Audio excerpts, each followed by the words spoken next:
I could ask Ayub to address us. Ayub, that is your first slide, I hope. Okay. Right. Okay, so delighted to be on this webinar with you all, particularly as I have been a former school librarian, and those are some of the best days of my sort of career working in a secondary school in Birmingham. And as I said, as Stella said, I'm head of Warwickshire Libraries. In fact, I'm head of Universal Services, which includes a range of services that are provided to citizens, including our library services. I am a chartered librarian and worked at all levels within a library service, and in fact started off as a Saturday assistant, so that's me. I'm also past president of CILIP, and I'm currently chairing CILIP's Working Internationally Board, which is a programme about working across a number of library services across the globe, where I got particularly interested in all the work that was happening around sort of COVID related sort of issues to sort of libraries. In Warwickshire, we're fortunate, we've got 32 public libraries and a fleet of mobile library services and a range of specialist services such as the schools library service that Stella manages. Some of the libraries we directly run and deliver ourselves, and others more of a social enterprise that we work with communities to deliver those. We closed all our library buildings on the 24th of March due to the pandemic, and I've been offering a click and collect service since August. We also just reopened some of our libraries, and we go into a next phase where people can choose their own books in a controlled, safe way. So we've learned a lot around library reopening across our service. Our doorstep service and our digital library services, including our inquiry services, were continued and developed throughout the pandemic period. And we will continue alongside the reopening of our libraries. As you can see, the blueprints, there's an infographic in sort of blue there. People say, well, you know, when are you going to reopen your libraries? And I do say to many of my colleagues that, in fact, many of our libraries didn't close. Maybe the library buildings closed, but the services continued. For example, the doorstep delivery service is taking books and resources directly to people's doorstep and leaving them there. Our digital programs sort of continued. And as you can see, our inquiry service, we had events and activities online and a huge number of ebooks and e-downloads were borrowed from our sort of libraries, and you could also join when our physical libraries were sort of closed. And many of our staff were also redeployed into other areas, and there's a little picture that Stella's put up with some of the staff putting together food parcels for those that were sort of shielding across that. So you can see things look sort of very differently. And our events, programs and activities just really went online instead. Staff were delivering story sessions from home, from their bedroom, and digital support sort of through the telephone. So it's been such a learning curve for us. Now we're really looking sort of beyond sort of April and May 21 to see how we can sort of deliver services safely. Next slide. I hope it's doing it, is it? Yeah. Yeah, I thought you might wish to see some of the safety measures in action throughout the retail section, such as CAFs. I like the one right in the middle. There's a picture sort of there on the right-hand side, a CAF in Germany, where patron hats with 2-meter pool noddles to help keep them in line with social distancing. I don't think we're going to introduce those in our libraries, but it's really interesting how different sort of sectors have reacted and developed services in terms of ensuring that the services are COVID safe. And you can see how we've been really learning from many other areas, even sort of like historic Chatsworth House there with their portaloos outside, trying to sort of be one step ahead in terms of what we can sort of do.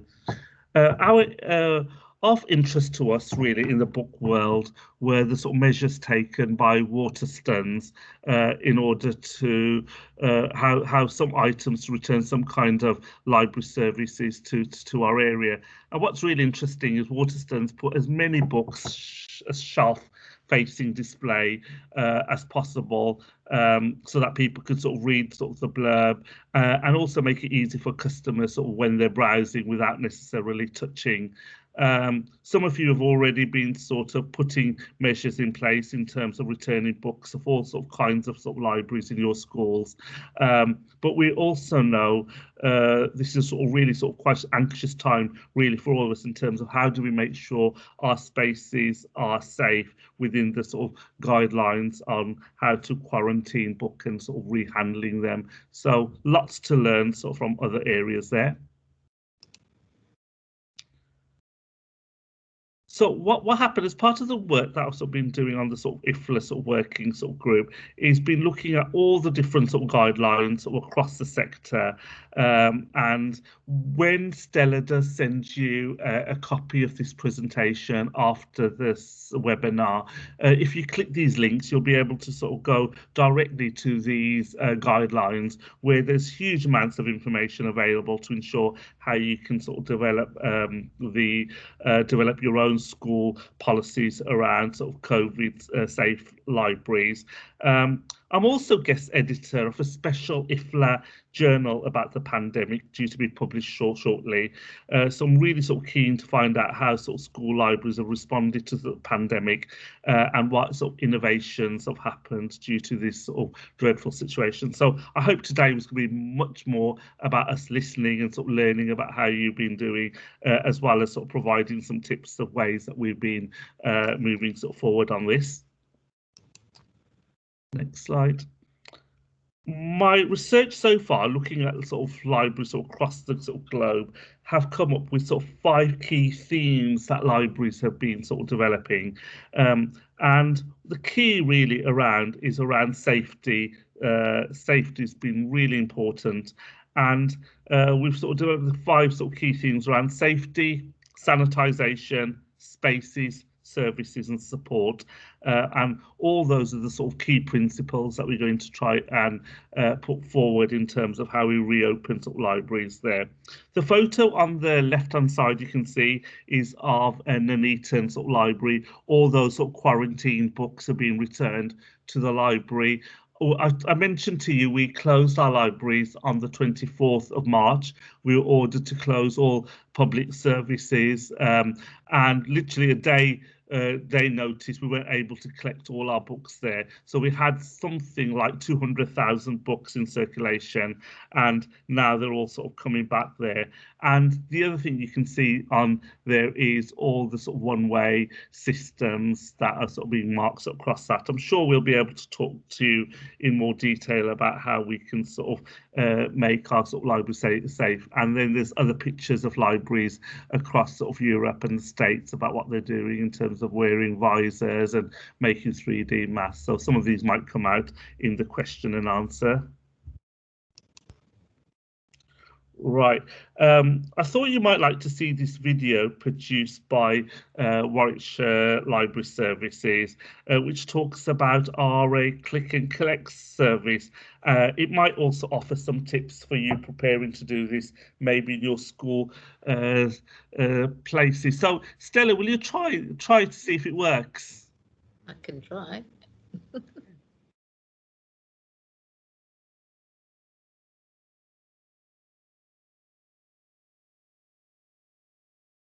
So I think it's happening now. Generally, there's a some sound audio accompanying this. I don't think the audio is necessarily coming through. It doesn't matter because it's only Is sort it of minute. not? No, it doesn't matter, Stella. It's a just a very short video. We've only got a few seconds left. Maybe we can talk. So what it's saying is you choose your books and there'll be a delivery time for you to come and collect those, and the helpful staff will let you know that. But if you don't know what do you want to read? We offered a new service called a personal shopper service, which is basically sort of ring the library or email them and say, I like to read such and such. Can you recommend some books? So that was a new service that we introduced. Pre-book times for people to come, so that could perhaps translate to, you know, a particular time for year groups to come to your school libraries or a particular day. And we suggested that our customers, when they're waiting outside, have this 2-meter rule. And if you can't, don't worry about that. There's other ways you can access the service, and we'll keep your reservations for 10 days.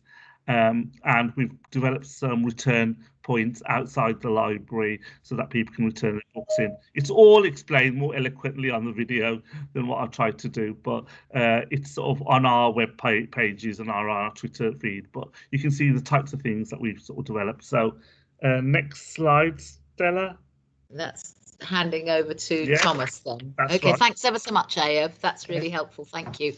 Thomas, are you okay to go now then? Absolutely. Thank you, Stella.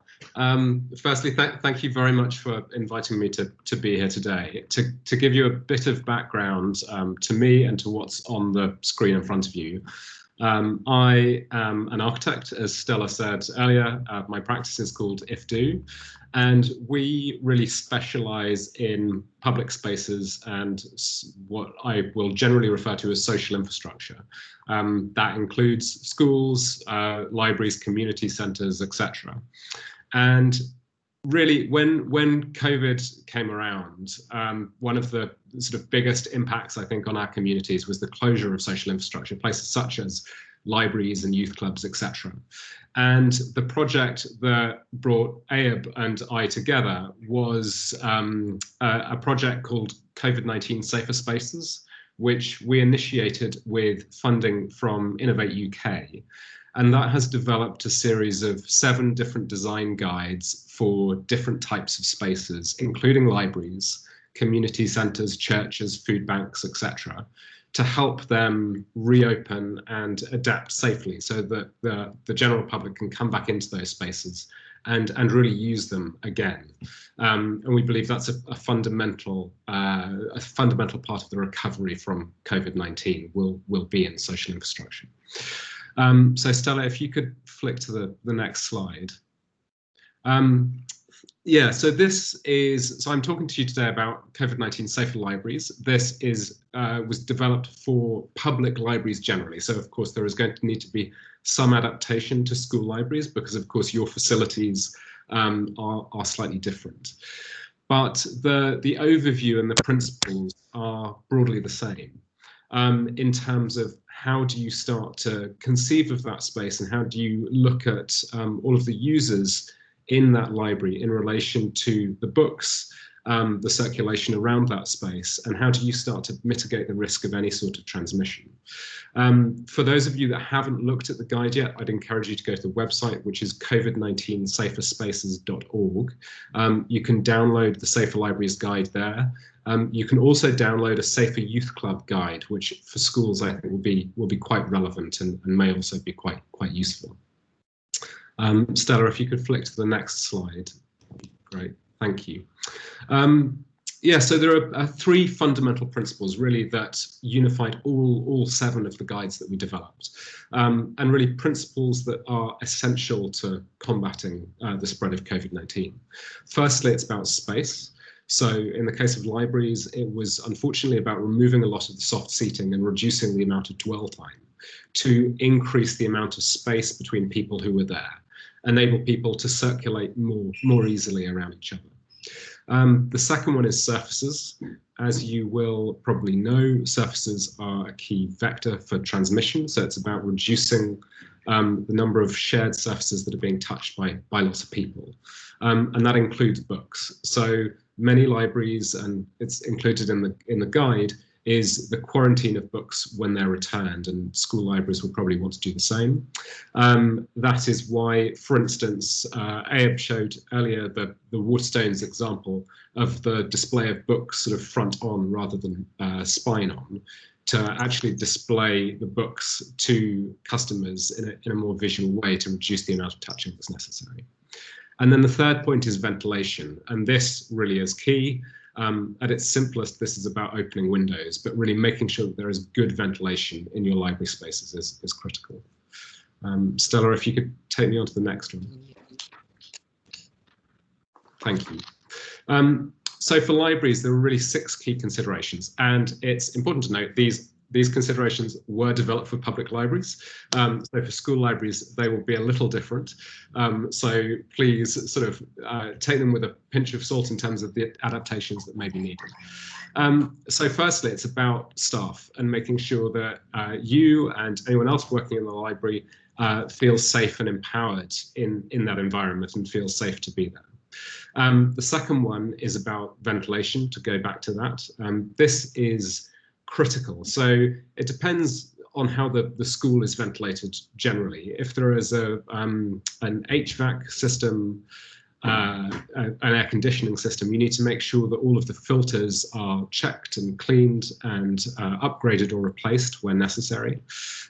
It's always good to consult with a ventilation specialist about that.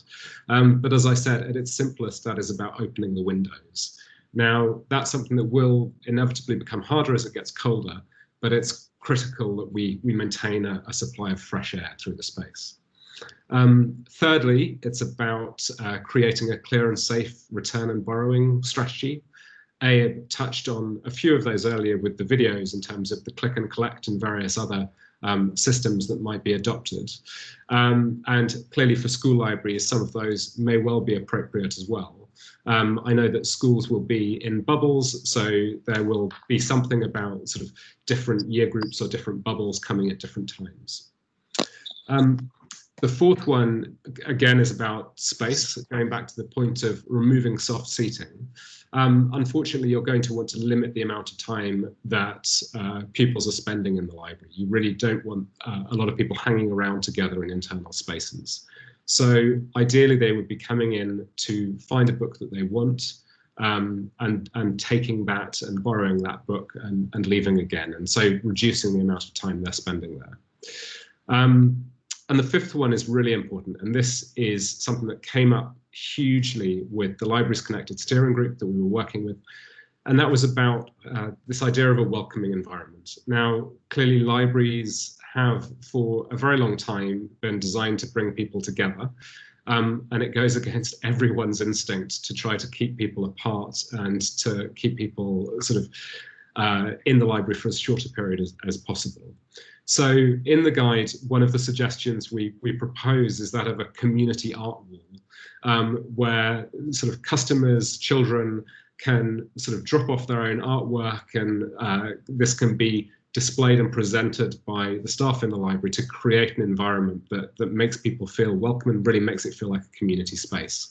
And this really picked up on the rainbows that you see everywhere, supporting NHS and other frontline workers. So something very visual that can effectively make it friendly, so that it doesn't feel too that it doesn't feel too threatening or too off-putting to go into the library because of the various COVID-19 restrictions. And then the final point is about extending library services off-site. Now, clearly in a school, you've got lots of other spaces that could potentially be used. Outdoor spaces, larger sort of sports facilities, etc. And really it's about thinking creatively about other activities that might have happened in the library. One of the examples that we used quite a lot was rhyme time. Now, clearly for younger children, that is something that may happen in their classrooms or the library, but it's about sort of looking at all of those other activities that happen in the library and seeing where else they could take place. Stella, I think is that my last slide, Stella? I think it is, yes. Do you wish to say anything else before we? No, I think that's brilliant. There are no images from the guide, unfortunately. The guide is very, very visual. I'm sorry. I was trying to sort of keep the school focus, as it were, and I felt there was a lot of public libraries. I do apologise, everyone. That's entirely my fault. That's fine. I would encourage people to go to the website and download it so they can actually see it. Okay, well, thank you ever so much, and I'm sure there'll be plenty of questions that we'll ask you in a moment. So just to sort of wrap up on our bit, if you like, before we get to the questions. In public libraries, obviously, there is sort of general agreement on a recovery process, which they're calling crisis, pre-recovery, recovery and transformation. And I think that public libraries have got this sort of path through. In school libraries, I think the path is much less clear. And so I've just sort of put a few of the key themes I thought that school libraries would be addressing, and I know already many of you are, around what your entrance looks like, whether you're doing browsing or ordering and collect in some way, what the signage has to be like and how that's going to go up, whether computers can be used or Wi-Fi in the library or how long for, or whether that's just not going to happen at all for the moment. Class use in terms of having library classes in any shape or form, or whether you are actually having to be used as a classroom, and obviously restricted access and opening times, the issue around breaks being staggered for the school as a whole. How does that affect you're having break time in the library? For a lot of places this is really difficult now, and restricted borrower groups, do they resemble the bubbles and so on? You've lost that sort of sense of free time and children coming when they really want to come into the library themselves. So there's all sorts of issues like that, and then there is also the difference again from public libraries is the very varied nature of library spaces across school settings, and we're talking primary and secondary here. So you've got large multi-zoned secondary school libraries in some places with sixth form bases as well. And at the other extreme, perhaps you've just got classroom corners, or somewhere in between that you sometimes have a separate space, but sometimes that's just a school corridor. That's the only space that was sort of left to be the library. So it's not, and this isn't about school size either always, it's about what the school is able to provide in tandem with all the other needs, with the building itself and with budget demands. So where there is a library, there should be space for browsing and choosing the next read. So returning to this is perhaps the key concern. And some library staff I know have adapted click and collect systems, receiving orders from classes and delivering books back out to them. I just wanted to mention something that came up on the ether today from Book Trust, who have managed to produce a sort of school libraries top tips. I don't know whether some of the rest of you saw that. Again, not really rocket science, but they were using the experiences of some librarians around the place. Just simple things like, if you've got to put signage up about distancing, well, put some wacky pictures on it, make it book characters on it or something, make it look a little bit more like, your normal friendly school library. There's all sorts of just simple tips like that on that. So that might be another one. We'll send the link round for in a moment. I think the rules about quarantining and book handling are pretty well rehearsed now and widely available. But again, we can send round we've got a sort of simple, guide as to how long you should quarantine for. We can easily send that out as part of this as well. But there are still unknowns about things like, the degree of infection from people's belongings, school bags, all that sort of thing. How the aerosols can be spread can be curbed if ventilation is difficult, and how things are going to work as we approach winter. People are still not sure about when or whether they should use masks. So there's all sorts of stuff like that. So I'd like to open the session up now really to your concerns. We don't have all the answers, but I think I know a lot of you have been very inventive already in your ways to work with the new restrictions, and I think if we can help each other with a sort of collaborative approach, that might be helpful to all of us, and the quickest result, if you like. So I hope you've been using the chat. I'll just go on to my final slide. One or two other considerations I've forgotten to mention. Ensure users feel safe when entering the library. Devise methods to determine occupancy and length of stay. and consider the use of mobile phone technology. This was something that came in from the public library side, and it's something I would have thought that might easily work well in schools. If you're allowing your pupils to have their phones on, that's another moot point, but that may have changed with lockdown as well. So one or two things like that to just sort of consider. And I think without more ado, we ought to carry on to the Q&A. And I'm going to stop sharing my screen, I hope, if I can find a way to do this. That's just, that was for the last screen. I will show that again at the end if I can. I've now got to find a way of stopping sharing this end show. Okay. Still not help. How do I get out of this? Hang on. Oh, here we are. It's that one. Right. Hooray! I'm back in the real world. Right. OK. So, Hannah, have you been keeping an eye on the chat for us? Yeah. So we've got one question at the moment that is, how are you managing book browsing and users potentially touching multiple books? So it might be that other librarians that are here want to answer that, but Stella, if you want to field that question. Okay, I know the rule around quarantining is that if everybody, you quarantine books coming back in, that's the general rule, because you don't actually know, you can't guarantee where they've been, as it were. But if you are,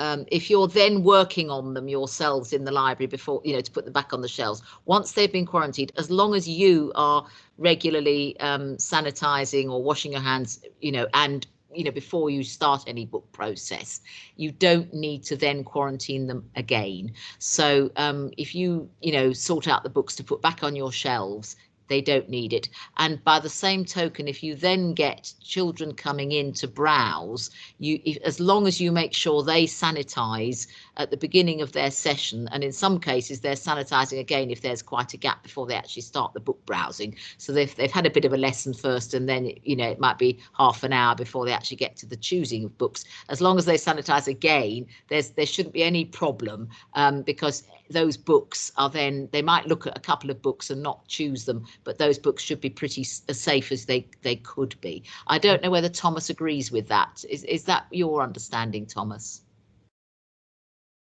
You're still muted, sorry.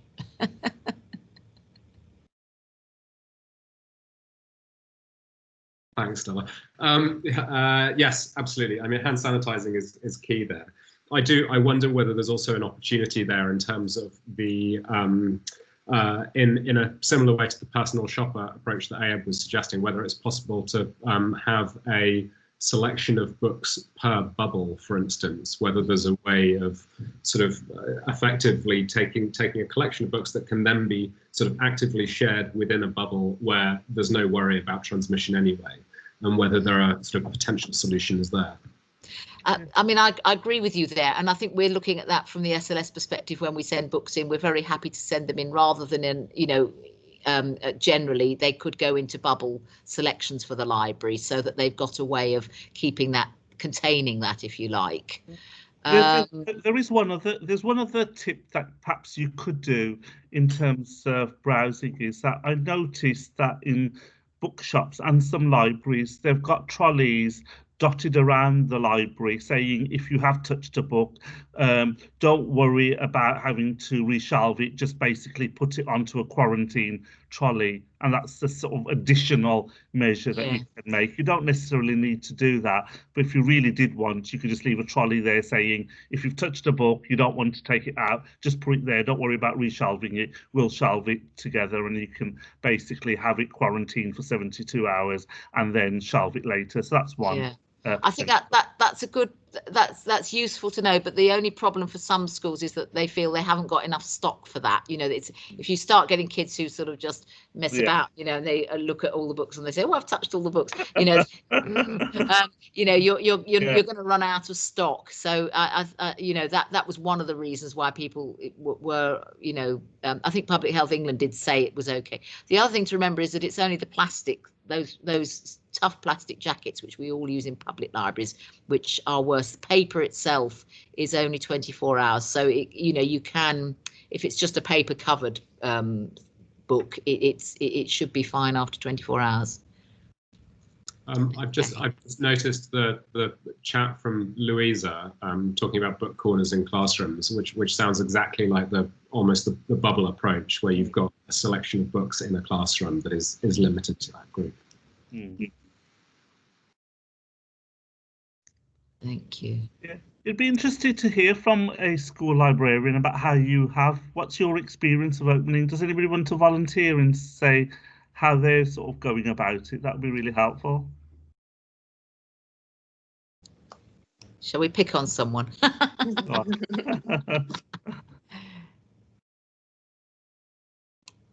Anybody there? They're all being very, very quiet.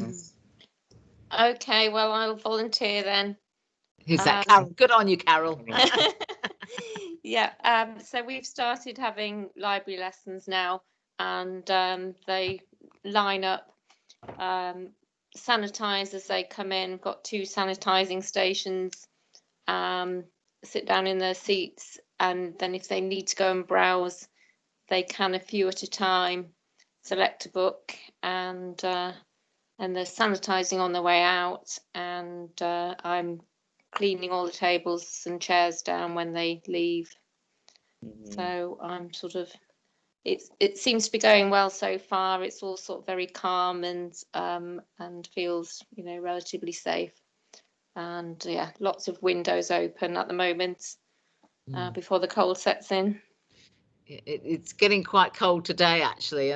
That is a concern, isn't it? I don't quite know what we can do about that. I mean, there were some thoughts going around that you could have the windows closed and then sort of have like a half an hour, let it blast open.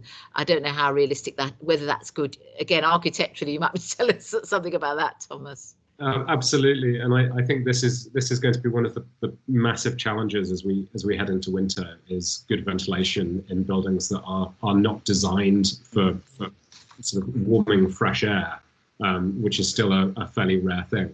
One thing that I would say there is that, obviously school budgets are limited, but it is possible to purchase freestanding ventilation units, and so that may be one approach that you could look into.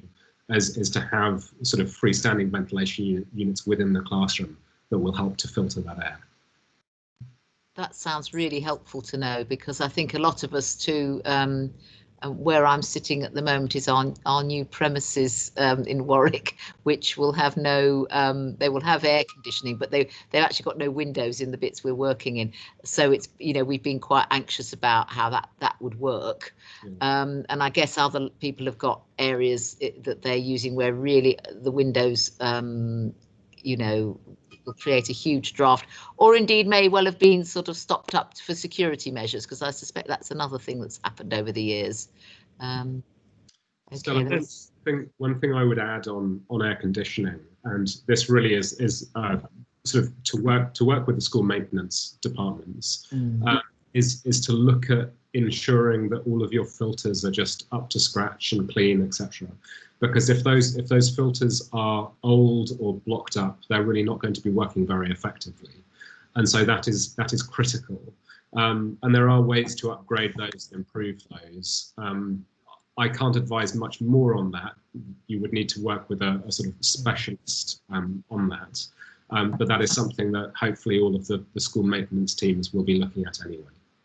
That's really helpful to know. And I guess the council ought to be certainly helping maintain schools with that, shouldn't they? Definitely, yes. Yeah. I do like the comment in terms of is it Susan who's talked about different year groups for different days in the library. It's a bit like how in the early days there were sort of special time set aside in supermarkets for certain groups, and it's really the library sort of adapted to that type of thing to say, yes, on a Monday it'll be year X or year Y, therefore you are sort of trying to keep different bubbles sort of together there. And is it Reba has just also put in about washing hands before and after. I saw some old pictures of libraries where in sort of with the early days when libraries were set up, you know, the librarians used to have to check the hands of people coming into the library to make sure they were very dirty. It's surprised 150 years later we seem to be sort of going around and making sure, checking hands to think, are they sort of being washed or not. Things do come around. Yes, there are still some labels on the old books about the fumigating when people had scarlet fever and all sorts of things like that. They used to fumigate all the books, didn't they, as well. I think one of the interesting things that one of the librarians, who I don't think is here today, was telling us from one of our schools, was that having this separate group every day in the library actually surprisingly encouraged some of the older year groups like year 10 to come in, who won't normally come in, because they realized that this was the day for them. They felt okay about coming in, because I think it's like a lot of things. If you try doing things across year groups, sometimes they won't come with a different year group, but they'll come when it's just their moment. So it could have an, you know, be an advantage at the moment if all else fails. What else have we got? Hannah, is there anything else you've picked up at the moment that's... I was just reading a comment that Lucy has posted about the fact that only year 7 and year 12 can go into her library at the moment, but she's sort of getting around that a little bit by allowing the other years to reserve books. So I'm assuming that's through a kind of like a click and collect, which is quite interesting, isn't it? Because it's still enabling those other students to access the library in some way, although it's going into the classrooms. So that's interesting. Yeah. One thing I did want to sort of mention was that we've had a phenomenal success and uptake of our digital offer.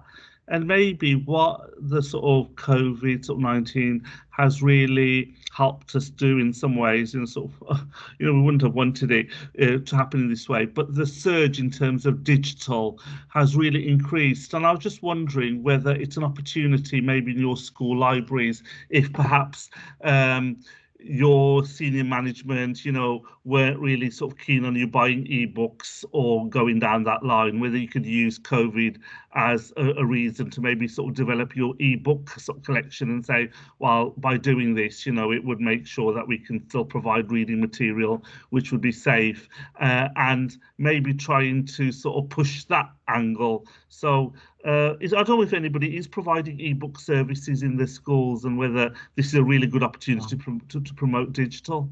That they are, I think, yes, and some have been telling us that they've just, you know, they've always done it, but they're actually beefing it up, or they're starting afresh if they haven't. I think that, yes, that has been a good outcome of it. We only have one caveat from our perspective, which is that we don't want people seeing that as a replacement, because yes. I think there are some paymasters who think, oh, that's a great way of avoiding having a space. You know, you can just read everything online. And of course, we have found, even though in the public libraries, it's you know, the usage has soared, it's from a fairly low base beforehand, and it's also for a lot of people still not. They're doing it because they have to, but they, you know, if they could get back to real books, as it were, they would. And that even applies to young people too, I think. Does anyone want to comment on that, about what they've been doing on ebooks? Whether anyone wants to come in? You do feel, oh, someone's got a hand up. Who's that? Emma.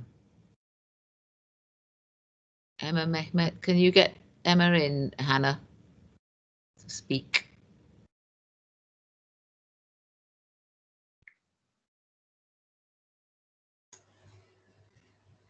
Emma, because Emma unmute and speak. Yeah. Hello. Emma's had that. Hello. Yes. Well, hi. Welcome. Hello. What was it you wanted again? Sorry. About ebook. What? You had your hand up. Did you want to speak about something? Whatever it was. Was it ebooks or? No, I didn't have my hand up. But anyway, yes, we do have ebooks, and all students are using it. We do promote it because all during lockdown they've been using it. At the moment, we're not having students coming to the library to choose books. However, in the next couple of weeks, we will be introducing like classes to come in, as you said before, each year, every day, for them to choose books. But what I have been doing, some students have been requesting books, and I've been getting it out for them, and they've been coming in, and I've been issuing them with the books that they've asked for. So that's what we've been doing so far. Fab. Okay. Louisa, got your hand up, I think. Yeah. Maybe I just put a note on the chat.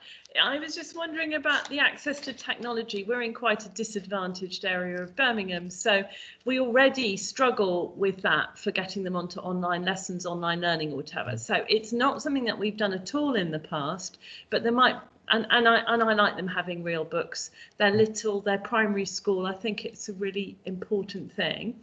But obviously I might really be missing something. So do they, I just don't really want them reading books on their parents' phones. No, I know what you mean, and I think that, to be fair, I don't think it doesn't work anything like as well with picture books or with, you know, I don't think, you know, because in the end, you know, one of the key parts of a picture book is that tactile thing. It's the sharing. You can't really share on a phone. You know, all those things sort of go out the window somewhat, don't they? I think it's great when if they want it when they're bigger and for their reading, you know, to them, you know, reading alone or whatever you want to call it.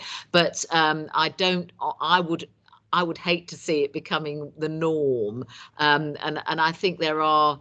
I mean, for some time there have been schools saying, oh well, you know, the reading book is on, you know, you can download it at home. I'm not sure that that's a great way forward all the time, but yeah, it's a great argument saying we still need our library spaces and we still need our physical books. I think if anything, all the technology that we've found the past few months is an enhancement and an addition, but it's not a replacement. So you know, carry on the good work with you know, trying to get them real books out there, because I think they need that if they've got no access at home. I think that's what we feel. We'd rather record ourselves reading a story to them, yeah, than actually spend the money on ebooks. But I don't know, that may be very, very Luddite. I'm not sure. No, I think that's a really lovely option, because they get that relationship with you again, and that reminder of who you are and yeah, so on.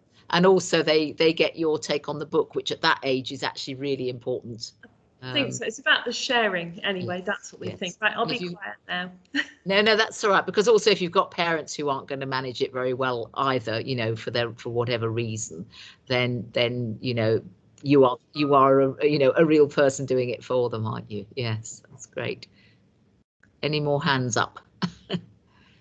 Yeah, someone else saying, oh, they do story time over Teams once a week with year 1 and year 2. That's fabulous. That's really fabulous to read. Yes.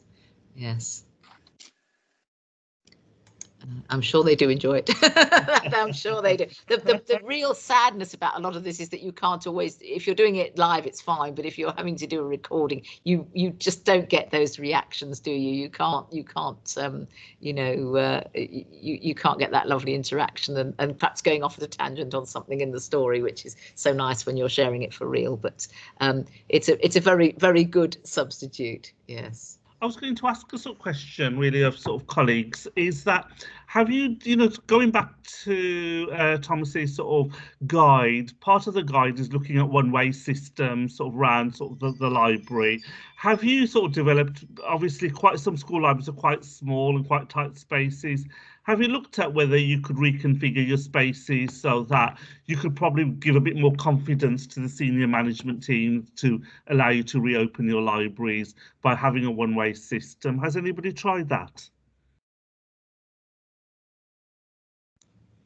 I'm not sure whether the hands up or Emma and Louisa both have hands up still. I don't know whether that's about this or not.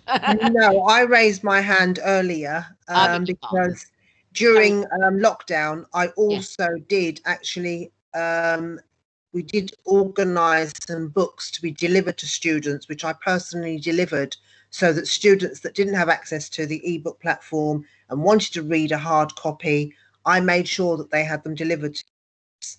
And now that we've reopened, they have returned them back to me.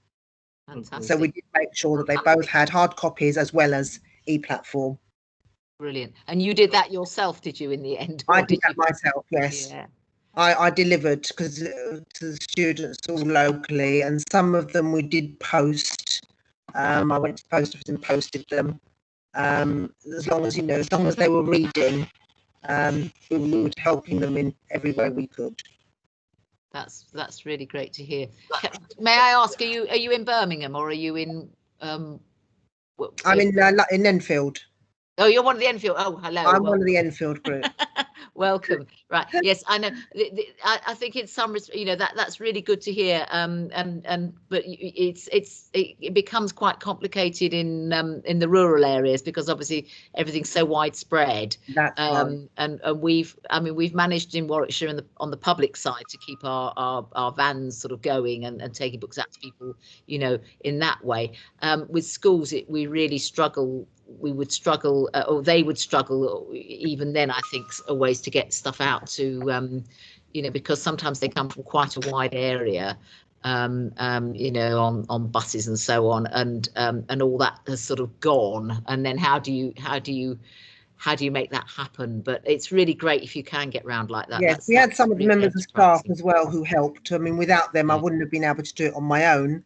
No. We all got together, and some students lived nearer to them. They delivered them for us, so we all worked together. That's fantastic to hear. Thank you for that. That's really kind. Thank you. Okay. Any more particular questions?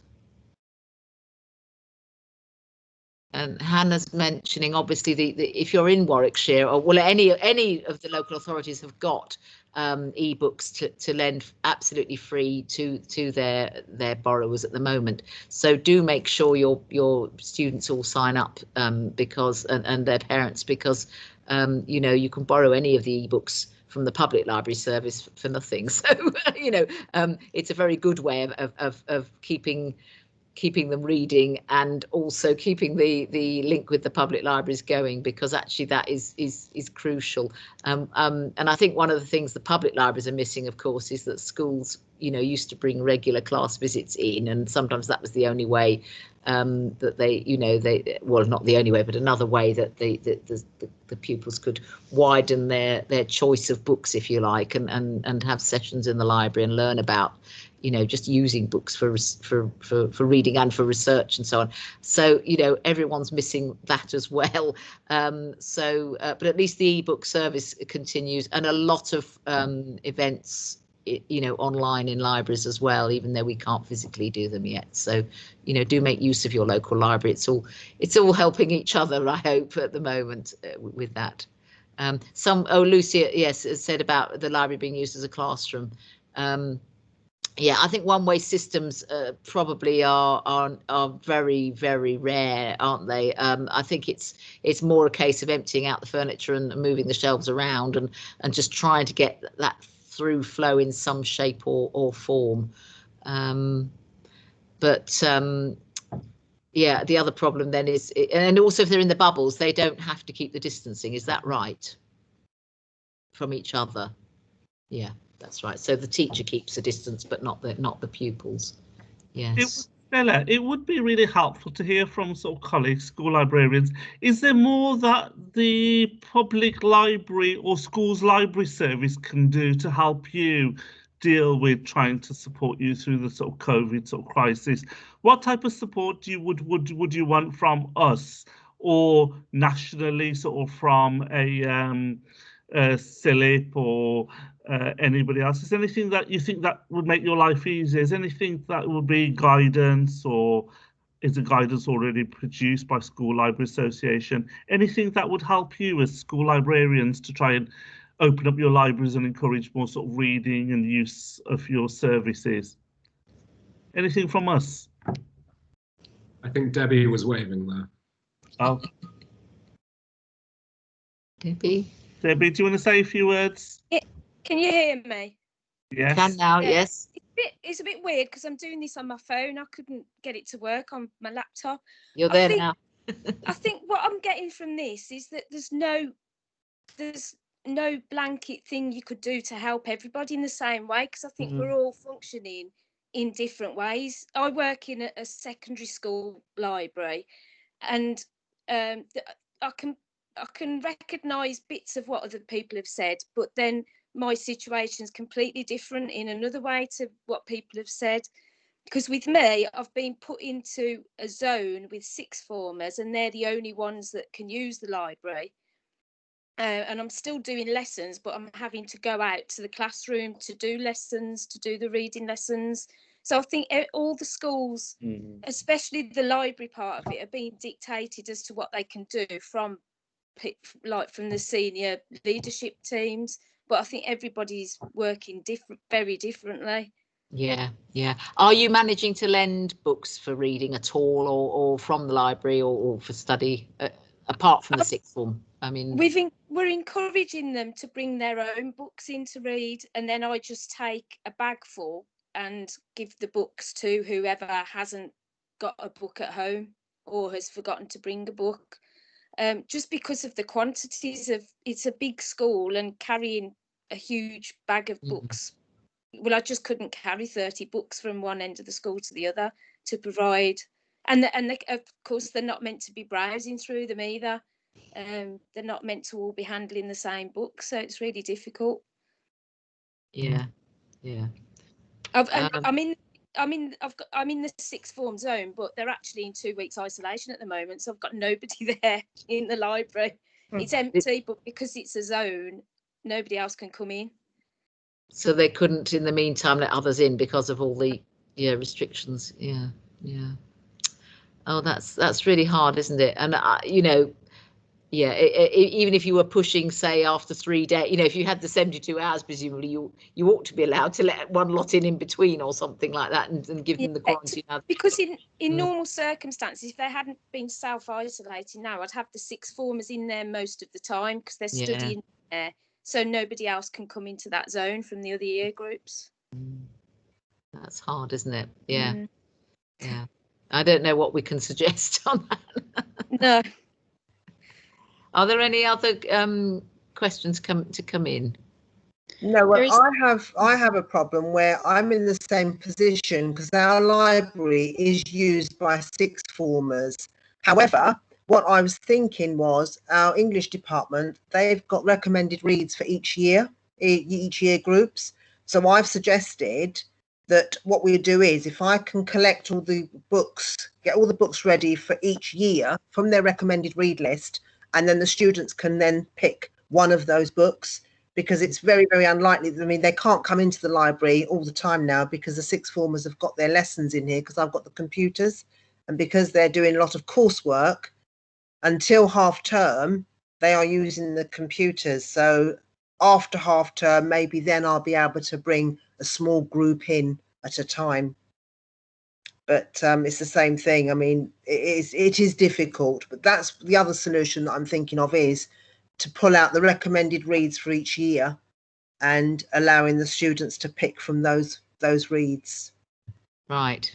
Yeah. I don't know how other schools have. I mean, if they have recommended reads for each year groups, that could be another way forward. Yes. Somebody's asked about issuing the books too when you do that, Debbie, when you take them round. And I mean, a lot of people are taking books round because are you just not worrying too much at the moment about that? I write it down on a notepad, and then when I get back to the library, I put it on the system, which is a bit of a pain, but there's no way around it. It's probably simplest, isn't it? Yes.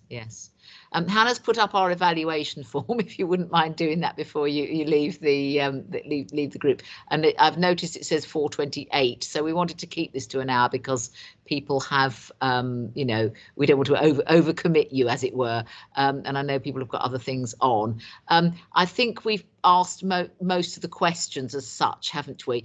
But feel free to send us an email if you've got more thoughts after this, because we'll take a day or two just to sort of put together the recording and some of the resources and make sure you get all that back. And so if anything crops up and you think, oh, I wish I'd said that, or I wish I known about that, then we can just add that all in before we send it again, if that would be helpful. And again, if you've got other questions that crop up as well, that would also be helpful. Thomas and Abe, do you want to say anything just before we finish? because I think we've probably got to that point. Abe, would you like to say anything? I'm just saying that please keep the dialogue going, and if there's anything that we can do as a school library service to support you, please do shout out if there's some guidance, or whether we can write to the head or sort of share good practice. Please do let us know, because we don't want you all dealing with this issue yourselves. There's now a bit of a community that we can sort of learn from. We can learn from the public library sector, we can learn from the retail sector, from other schools in Warwickshire or further afield. The school library service here really to support you, so please do shout out if there's anything that you need support to help with. And we have good support with all the SLSs across the UK through ASCL, so we can easily widen the scope of that too, and try and help schools everywhere, if you like, through where there is an SLS. Obviously we don't have them everywhere, but we will try and do that too. Thomas, anything that you'd like to just say? Nothing really to add, Stella, other than thank you. I have put the link for the Safer Spaces website in the chat. Oh, yeah, brilliant. Yes, that's on there too. Do look at that and download. As I said, there's the school one on there, and the youth club one, which could also be relevant. So that's really helpful. Thank you ever so much, because I think it's just having these clear guides, to take us through what the government are saying, and then sometimes we're included, sometimes we're not. It's all a bit of a guessing game. So that's really helpful, and we really appreciate your time with us today. Thank you. Something's happened there. What's that come up on somebody's screen? Not quite sure. Anyway, so I think we've probably got to, Hannah, is that all right with you? Have you got everything you need for? Yeah, that's fine with me. Yeah. Okay, that's lovely. Can I thank you all very much for coming, for giving your time, and do keep keep in touch, and we'll try and keep this conversation going. All right. Thank you very much indeed. Thanks, Stella. Thanks, everyone. Bye-bye.